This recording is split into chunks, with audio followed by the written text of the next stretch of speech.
सारी टूट गई। जायशा, तुम अभी तक यहाँ क्या कर रही हो इतनी तेज बारिश में? चलो चलो गाड़ी में बैठो मेरे साथ। आप मेरे आते जाते पीछा कर रहे हैं? हाँ, सुबह भी आ गए थे और अब भी? हरगिज नहीं, ये तो महज एक इत्तेफाक है या फिर कुदरत का इशारा। क्या मतलब इस बात का? वो सब छोड़ो, इस बात का कोई मतलब नहीं है, बस तुम अभी गाड़ी में चलो। देखो, इस तरह बारिश में तुम खड़ी रहोगी तो बीमार हो जाओगी, और मुझे दूर दूर तक यहाँ पर ना कोई नजर आ रहा है, ना ही तुम्हारी बस आती दिखाई दे रही है। इसलिए प्लीज गाड़ी में बैठो और चलो मेरे साथ। जायशा, जब हमारा घर और मंजिल एक है तो हम साथ क्यों नहीं चल सकते? अलग अलग क्यों हो? गलत फहमी है आपकी। ना हमारा रास्ता एक है और ना ही हमारी मंजिल, क्योंकि आसमान और जमीन कभी एक नहीं हो सकते, उनमें हमेशा दूरी रहती है। मेरा है टूटा पड़ा, देख लो, चाह जिसको न मुझको मिला, देख लो, है वफा का सिला जो हमें मिल रहा, हो गए हैं तबाह, आके तुम देख लो। क्या खूब निभाई हमसे, हमको मिलाया हमसे, ये दर्द लिए हाँ कैसे हम रहे, हो है आग लगाई जब से हम राख हुए हैं, तब से क्या खाक बचे हैं, अब हम क्या करें। ज़ैन बेटा, हम शाम में निकल जाएंगे। पीछे तुमने हर चीज का ख्याल रखना है, घर ऑफिस कहीं पे भी कोई लापरवाही नहीं करना। लेकिन डैड, मैं भी जाऊंगा आप लोगों के साथ तायबू से मिलने के लिए। ज़ैन बेटा, मैं समझता हूँ कि तुम अपने ताया को बहुत प्यार करते हो, लेकिन हम सब एक साथ कैसे जा सकते हैं? घर ऑफिस इनको भी तो देखना होगा ना। मैनेजर छुट्टी पे गया हुआ है और तुम भी चले जाओगे तो फिर ये ठीक नहीं होगा ना। मैं वापस आ जाऊं फिर तुम चले जाना। बस दुआ करो कि खबर गलत हो, तुम्हारे ताया ठीक हो। आमीन। आमीन।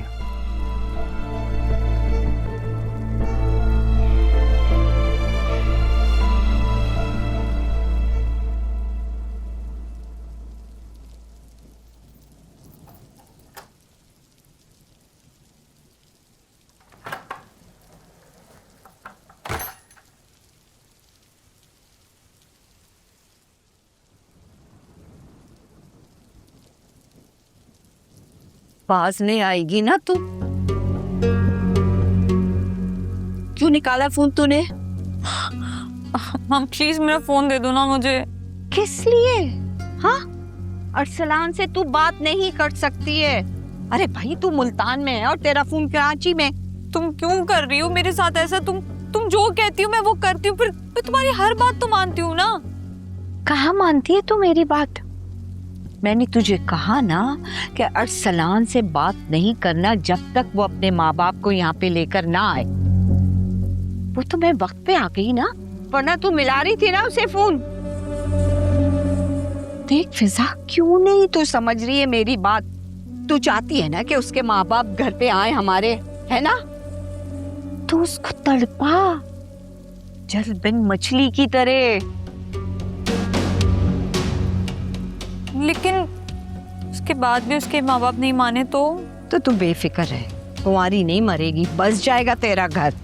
अल्लाह सलामत रखे मेरे भतीजे को, वो जिंदा है ना, समझी? और अपने बालों का क्या हाल बना है, कितने खुश्क हो गए। चल तेल लगाती हूँ सर में। अगर तू गंजी हो गई ना तो तुझसे कोई भी शादी नहीं करेगा। चल आ। खोले अम्मी। ओह, राफे किधर है? अब अम्मी, मैंने भाई को कॉल की थी, वो एक मीटिंग में थे इसलिए नहीं आ सके। मुझे तो लगा तुम दोनों साथ हो, तभी तो मैं मुतमईन थी, इसीलिए तुम्हें कॉल भी नहीं की। आप कॉल करती ना तब भी कोई फायदा नहीं होता, वो मेरा नंबर ही ऑफ है। ये आदत तुम्हारी बहुत खराब है जायशा, अपना फोन चार्ज रखा करो। अब मैं कॉल करती और फोन ही बन जाता तो मैं कितना परेशान हो जाती। अरे मेरी प्यारी अम्मी, कुछ हुआ तो नहीं ना? बिल्कुल ठीक हूँ मैं। हाँ, अच्छा छोड़े ना, इतनी अच्छी बारिश में आप मुझे डांट रही हैं, मुझे पकोड़े बना के खिलाएं। जानती हूँ तुम दोनों बहन भाई को ना इस मौसम में पकोड़े बहुत पसंद है, लेकिन वो बेसन खत्म हो गया था। मैं तो यही सोच के बैठी थी राफे आएगा उससे मंगवा लूंगी, लेकिन फिक्र नहीं करो, बारिश थम गई है, मैं खुद जाके ले आती हूँ बेसन। नहीं अम्मी, क्या जरूरत है, बहुत बारिश हो रही है, छोड़े। अरे यहीं करीब तक तो जाना है, मैं ले आऊंगी। तुम जब तक चेंज करो, तुम्हें जुकाम ना हो जाए। जा। अच्छा। बस मैं चादर लेके फिर बाजार जा रही।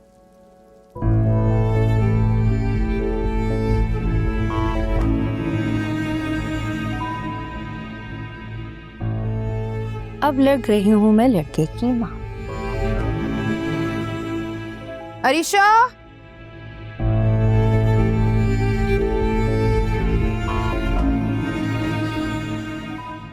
वाह मॉम, आप तो बहुत अच्छी लग रही हैं आज।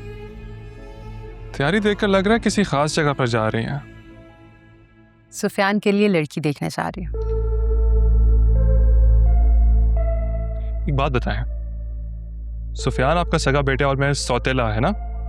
सड़क से उठाया था मुझे तरस खाकर। क्या बकवास कर रहे हो तुम? कोई बकवास नहीं कर रहा। जो आप हम दोनों में डिस्क्रिमिनेट करती है ना, सिर्फ वही बता रहा हूँ आपको। क्या डिस्क्रिमिनेट किया मैंने? जब मैंने आपसे बोला कि मेरी शादी फिजा से करवा दें, आपने बोला नहीं, ये नहीं हो सकता। और आज देखें कितना सज धज के, इतनी प्यारी बन के अपने प्यारे बेटे के लिए दुल्हन देखने जा रही हैं। मेरा मूड बहुत अच्छा है, प्लीज उसको खराब नहीं करो। आप जो ये कर रही हैं ना, ये ठीक नहीं है। ठीक मैं नहीं, ठीक तुम नहीं कर रहे अपने साथ। अभी भी वक्त है, सुधर जाओ और सलान। मॉम आप समझ क्यों नहीं रही? वक्त ही तो नहीं है मेरे पास। मॉम मैं भी गया हूँ उसके घर। आपको पता है उसकी माँ ने क्या किया है? फिजा घर पर ही थी और उसने बोल दिया फिजा घर पर नहीं है। और आप ये सोचें, अगर वो आज मुझे फिजा से मिलने से मना कर सकती है, कल को किसी और से शादी करवा देगी। तो ये तो अच्छी बात है ना, जान छुटेगी उससे। मॉम आप समझे मेरी बात को, फिजा मर सकती है लेकिन किसी और की नहीं हो सकती। अगर ऐसा हो गया ना, बेटा कब आ देंगे आप? ये सब किताबी बातें हैं, कोई किसी के लिए नहीं मरता। और तुम भी इस ख्याली दुनिया से निकल के ना हकीकत की दुनिया में आ जाओ।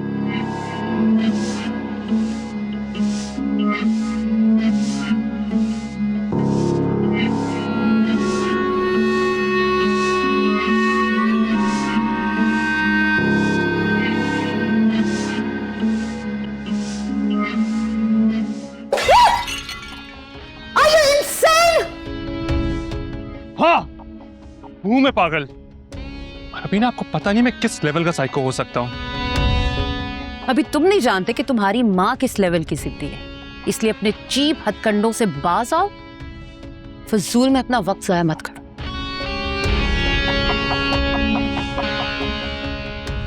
मेरी बात याद रखना अरसलान, मैं हर बार की तरह इस फिजा के मामले में तुम्हारा साथ देके अपना मजाक नहीं उड़ाना चाहती। ठीक है, फिजा से दोस्ती रखनी है, रखो। उस पे पैसे खर्च करने हैं, करो। लेकिन उसे बहू बनाने का ख्याल जहन से निकाल दो, वरना तुम्हारे सर से ऐसा हाथ उठाऊंगी ना कि उस 2 कौड़ी की लड़की के ऊपर जो शाह खर्चियां करते फिरते हो ना, किस काबिल नहीं रोके।